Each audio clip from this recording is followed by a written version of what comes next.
Hi friends, welcome to Vijaya videos. ఈరోజు ఒకే పిండితోటి crispy dosa plus మెత్తని దోశలు ఎలా చేయాలో చూపిస్తున్నానండి. చూడండి ఎంత మెత్తగా వస్తున్నాయి ఈ దోశలు. అలాగే విత్ పల్లీ చట్నీ కూడా ఎలా చేయాలో చూపిస్తుంది. దానికి మెయిన్ కారణం ఈ పిండి అండి. ఈ పిండి ఎలా తయారు చేసుకోవాలో డిస్క్రిప్షన్లో లింక్ ఇస్తే మీకు ఇంట్రెస్ట్ ఉంటే చూడండి.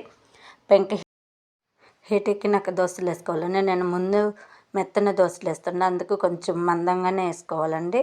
ఈ విధంగా దోశలు వేసుకొని మీడియం మంట మీద కాల్చుకోవాలండి. పైనుండి ఆయిల్ వేసుకోవాలి. ఒకవేళ పెంకుకు మీకు దోశ అంటుకుంటుందంటే కొంచెం ఆనియన్తో రఫ్ చేస్తే అంటుకోకుండా ఈజీగా వచ్చేస్తుంది. ఈ విధంగా కాలినాక మరొక సైడు తిప్పుకోవాలండి. చూడండి ఎంత మెత్తని దోశలు వస్తున్నాయి. ఈ విధంగా మనకి ఎన్ని కావాలో అన్ని దోశలు వేసుకోవచ్చండి. ప్లేట్లోకి తీస్తున్నా. మీకు కానీ ఈ వీడియో నచ్చితే ప్లీజ్ లైక్ చేయండి. మీరు లైక్ చేయడం వల్ల ఈ వీడియో ఇంకొంతమందికి చేరి నాకు సపోర్ట్ చేసిన వాళ్ళు అవుతారు. అలాగే ఇంకొక దోశ కూడా వేస్తున్నా అండి. కొంచెం ఇవి మందగా వేసుకుంటేనే దూదిలాగా మెత్తగా వస్తాయండి. ఇది పల్లీ చట్నీతో కానీ నాన్ వెజ్తో కానీ దేంతో తిన్నా చాలా బాగుంటుందండి.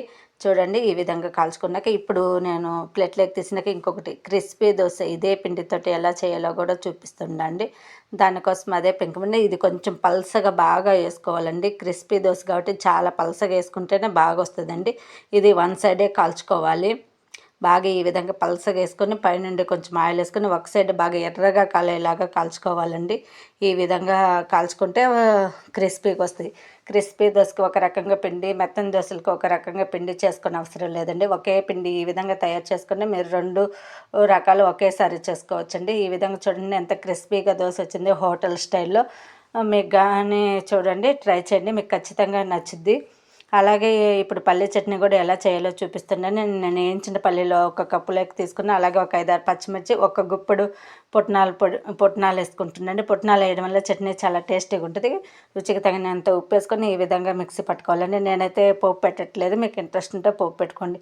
చూడండి ఒకే పిండితోటి క్రిస్పీ ప్లస్ మెత్తని దోశలు రెడీ అండి. విత్ పల్లీ చట్నీ, నేను అల్లం చట్నీతో కూడా తీసుకుంటున్నాను. మీకు కానీ నచ్చితే ప్లీజ్ లైక్ చేయండి, మీరు ట్రై చేయండి. మీకు ఎలా వచ్చిందో నాకు కామెంట్స్ పెట్టండి. నా వీడియోస్ నచ్చితే లైక్ చేయండి, షేర్ చేయండి, సబ్స్క్రైబర్ చేసుకోండి. Thank you watching for this video. చూడండి చేతితోటిగా పట్టుకుని ఎంత మెత్తగా ఉండేవి, అలాగే అది తుంచుతుంటేనే చాలా క్రిస్పీగా ఉంది.